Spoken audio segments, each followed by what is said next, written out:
अस्सलामुअलैकुम दोस्तों, welcome back to another video.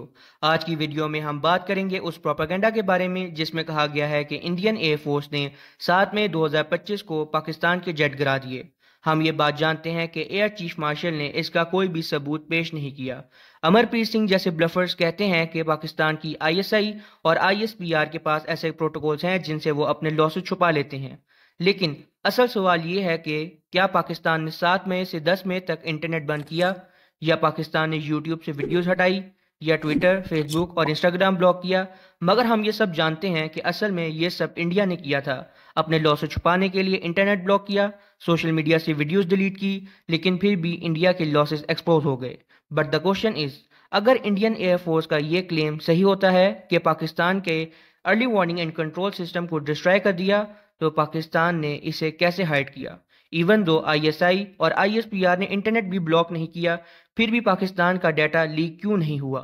मगर दूसरी तरफ देखा जाए तो इंडियन आर्मी ने कश्मीर के अंदर लगभग 9 लाख सोल्जर डिप्लॉय किए हुए हैं, लेकिन फिर भी 7 मई की रात होने वाले इंसिडेंट के बाद उनकी नुकसानात की वीडियोस और फोटोज कश्मीर से लीक हो गई। इंडियंस बार बार ये प्रोपागेंडा करते हैं कि पाकिस्तान एयरफोर्स बॉर्डर के करीब इलाकों को कंट्रोल करती है, इस वजह से पाकिस्तान के लॉसेस सामने नहीं आते। 2019 में भी पाकिस्तान एयरफोर्स ने एक इंडियन MiG-21 बाइसन को शूट डाउन किया था। प्लेन एक क्वाइट एरिया में क्रैश हुआ जो बॉर्डर से तकरीबन 6 किलोमीटर के फासले पर था।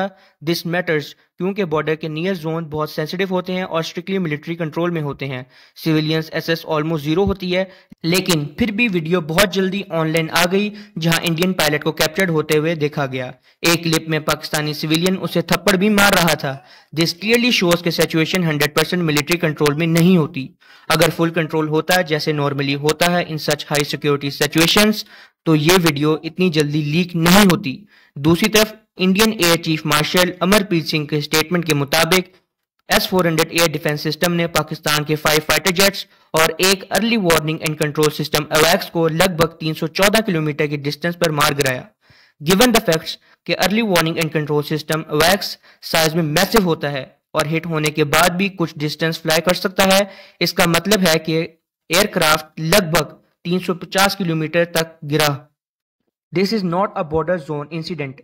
ये सेंट्रल पाकिस्तान के एरिया में आना चाहिए था जो फ्रंट लाइन से बहुत दूर है। नॉर्मली ऐसे रीजन्स में क्रैश होता तो मिलिट्री और लोकल पॉपुलेशन दोनों नोटिस करते और एविडेंस जरूर निकलता। बट डिस्पाइट ऑल दिस, ना कोई सिविलियन आई विटनेस सामने आया, ना ही कोई क्रेडिबल रिपोर्ट, ना ही कोई वीडियो फुटेज ऑफ रैकेज या फायरबॉल। एक early warning and control system जैसा हैवी और हाई वैल्यू एयरक्राफ्ट का क्रैश होना इम्पॉसिबल है बिना किसी ट्रेस के। ऐसे क्रैश के बाद एक ह्यूज एक्सप्लोजन होता जो माइल्स तक विजिबल और ऑडिएबल होता, स्पेशली अगर पॉपुलेटेड या सेमी पॉपुलेटेड एरिया में जाकर गिरता। यही वजह है कि प्रोपेगेंडा की क्लेम्स और ग्राउंड रियलिटी हमेशा मिसमैच रखती हैं। जब इंडियन एयरफोर्स ने पाकिस्तान के अंदर मस्जिदों पर स्ट्राइक की, उनकी तमाम डिटेल्स इंटरनेट पर अवेलेबल हैं। इंटरनेशनल मीडिया ने भी इन मस्जिदों का दौरा किया और वहां ना कोई सख्ती थी ना कोई पाबंदी। अगर मस्जिदों की स्ट्राइक होने वाली वीडियोस और फोटोज मौजूद हैं, तो पाकिस्तान के फाइटर जेट डाउन करने की कोई भी डिटेल क्यों नहीं मौजूद? हम ये जानते हैं कि हम एक ऐसे दौर में रहते हैं जहां इंफॉर्मेशन को छुपाना ऑलमोस्ट नामुमकिन है। हर चीज सैटेलाइट इमेजरी, सोशल मीडिया और ओपन सोर्स के जरिए एक्सपोज हो जाती है, मगर हम ये जानते हैं कि वो इंडियन हो नहीं सकता जो इस बात को समझ सके। फिर स्टेज पर एंट्री हो रही है हमारे गोदी एयर मार्शल अमरप्रीत सिंह की। फुल कॉन्फिडेंस के साथ क्लेम करते हैं कि हमने पाकिस्तान के 5 जेट मार गिराए। अच्छा जी, 5 जेट्स? क्या ये इनविजिबल थे? क्योंकि ना कोई कोऑर्डिनेट्स दिए गए, ना कोई जेट्स की टाइप बताई गई, ना कोई रडार सिग्नेचर दिए गए, बस एक हवा में फायरिंग की गई। Just vibes. और फिर हमारी अब आती है obsession, F-16 syndromes. Let rewind to Kargil war. Pakistan ने उस कॉन्फ्लिक्ट में F-16 यूज भी नहीं किए, लेकिन इंडियन मीडिया का कहानी 2 पाकिस्तानी F-16 मार गिराए गए, प्रूफ जीरो, रैकेट जीरो, सिर्फ इमेजिनेशन और हेडलाइंस। फास्ट फॉरवर्ड टू 2019, अभिनंदन का लेजेंडरी MiG-21 मूवमेंट। उसका जेट डाउन हुआ, लेकिन कहानी, अभिनंदन ने अपनी पॉकेट से एक मिसाइल निकाला और एक हाथ से मिसाइल मारा।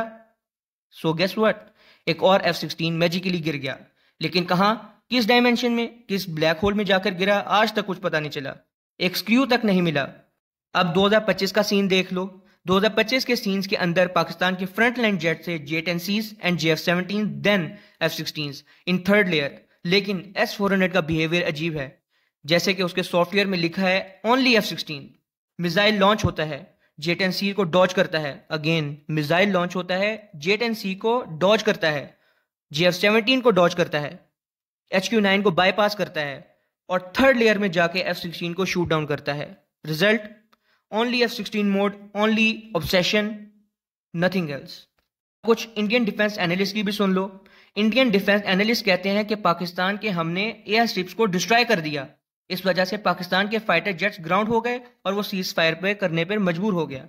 लेकिन असल बात कुछ और है। रनवेज को एक स्ट्राइक या एक क्रेटर से डिस्ट्रॉय करना एक अजीब सी बात है। Runway damage repair unit specially trend होते हैं जो घंटों में रनवे को वापस ऑपरेशनल कर देते हैं। पाकिस्तान की डॉक्ट्राइन ही डिफरेंट है। पाकिस्तान एयरफोर्स 2000 के शुरू से मोटरवे और रफ स्ट्रिप्स को इमरजेंसी टेक ऑफ और लैंडिंग के लिए प्रैक्टिस कर रही है।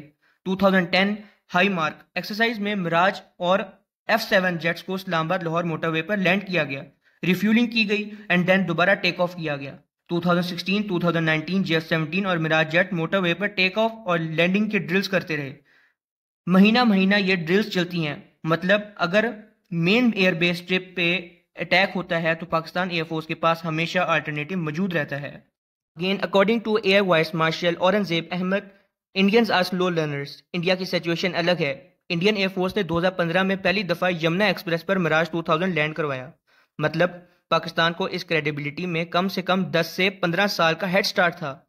पाकिस्तान हर 2 से 3 महीने बाद मोटरवे ड्रिल्स करता है, जबकि इंडिया अभी भी हाईवेज को ELF यानी इमरजेंसी लैंडिंग फैसिलिटी बनाने के स्टेज पर है।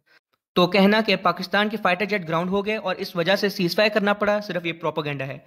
रियलिटी ये है कि पाकिस्तान 2000 से हाईवे लैंडिंग और रफ स्ट्रिप्स पर ऑपरेशनल प्रैक्टिस कर रहा है, जबकि इंडिया को इस बात का ख्याल अभी आया है। असल रियलिटी ये है कि जब 7 मई 2025 को इंडियन एयरफोर्स ने पाकिस्तान को स्ट्राइक करने की कोशिश की, पाकिस्तान एयरफोर्स ने जवाबन 6 जेट इंडियन एयरफोर्स के शूट डाउन कर दिए। इसी वजह से इंडिया के CDS अनिल चौहान को ब्लूमबर्ग में यह मानना पड़ा कि उनके 2 दिन तक जेट्स ग्राउंड हो गए। लेकिन असल बात यह है कि सिर्फ ये सच था आधा। जेट्स सिर्फ 2 दिन के लिए नहीं बल्कि 7 मई से 10 मई तक पूरी तरह ग्राउंडेड हो गए थे। 10 मई को इंडियन आर्मी ने अपने सरफेस टू सरफेस मिसाइल से पाकिस्तान के एयर बेसिस को स्ट्राइक करने की कोशिश की। उस वक्त पाकिस्तान एयरफोर्स ने अपना ऑपरेशन बुनियानुल मरसूस लॉन्च किया और श्रीनगर और अदमपुर में डिप्लॉय S-400 बैटरीज को डिस्ट्रॉय कर दिया। इसके बाद बैटलफील्ड का बैलेंस पूरी तरह बदल गया। एयर सिक्योरिटी अब पाकिस्तान के पास थी। इंडिया के पास ना कोई S-400 शील्ड बची थी और ना ही कोई air defence system. Forward basis expose हो गई थी और इंडियन प्लानर्स ये समझ चुके थे कि अब इम्पॉसिबल है इसको आगे लेके चलना। रिजल्ट सिर्फ एक था, सीज फायर। इंडिया के पास कोई और ऑप्शन बची नहीं थी और कंटिन्यू करना सिर्फ एक ज्यादा लॉसेस का सबब बन गया था। 2 मेजर न्यूज एजेंसीज ने इस डेवलपमेंट को कंफर्म किया, एक चाइनीज और एक BBC। चाइनीज मीडिया ने अदमपुर एयरबेस पर पाकिस्तान की प्रेसिजन स्ट्राइक्स की वीडियोस को रिलीज किया, जबकि BBC ने श्रीनगर पे होने वाली फिनोमेना को डिटेल में एक्सप्लेन किया। BBC के मुताबिक 2 बहुत स्ट्रॉन्ग एक्सप्लोजन हुए, जबकि इतने पावरफुल थे कि उन्होंने बिल्डिंग्स को शेक कर दिया।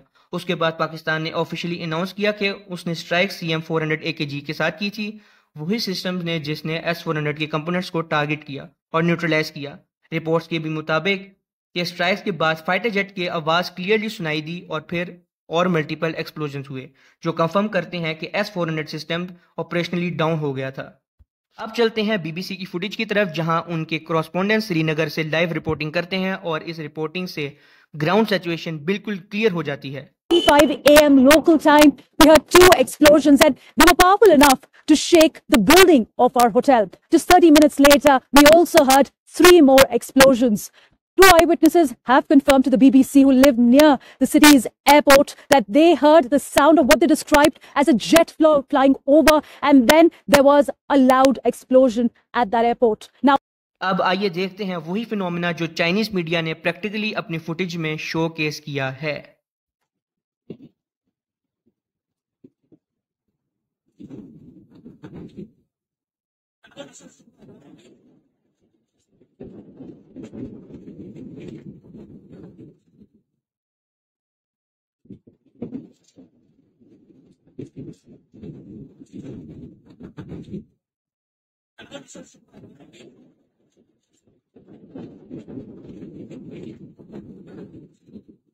पाकिस्तान की स्ट्राइक के बाद इंडियन फाइटर जेट डाउन हो चुके थे और S-400 कंप्लीटली डैमेज हो चुका था।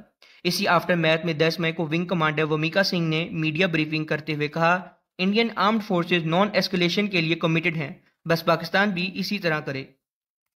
सीज फायर का मतलब होता है सरेंडर, और ये सरेंडर पहले इंडिया की तरफ से आया और उस वक्त जब उन्होंने सबसे ज्यादा ऑपरेशनल लॉस फेस किया। Pak military has been observed to be moving their troops into forward areas, indicating offensive intent to further escalate the situation. Indian Armed Forces reiterate their commitment to non-escalation, provided it is reciprocated by the Pakistan military. मगर यहाँ सबसे बड़ा सवाल ये उठता है, ये statement पहले क्यों नहीं आई? 7 मई को जब इंडिया ने पाकिस्तान के अंदर 9 मॉस्क को डैमेज किया था, तब ये क्यों सीज फायर नहीं हुआ? ना कोई पीस टॉक्स हुई, ना कोई पीस कॉल्स हुई। लेकिन जैसे ही पाकिस्तान ने जवाब दिया, फाइटर जेट डाउन हुए, S-400 स्ट्राइक किया गया, फिर उसके बाद तकरीबन इंडिया के पास सिर्फ एक ऑप्शन बच चुका था, प्लीज डोंट एस्केलेट। पहले एग्रेशन और उसके बाद mafia, cease fire. That's all for today's video. We will be back soon with another exciting information and topics. If you enjoy this video, make sure you like, share and subscribe to Defense Outgoing for more updates. Until then, take care. See you soon. Allah Hafiz. Pakistan Zindabad.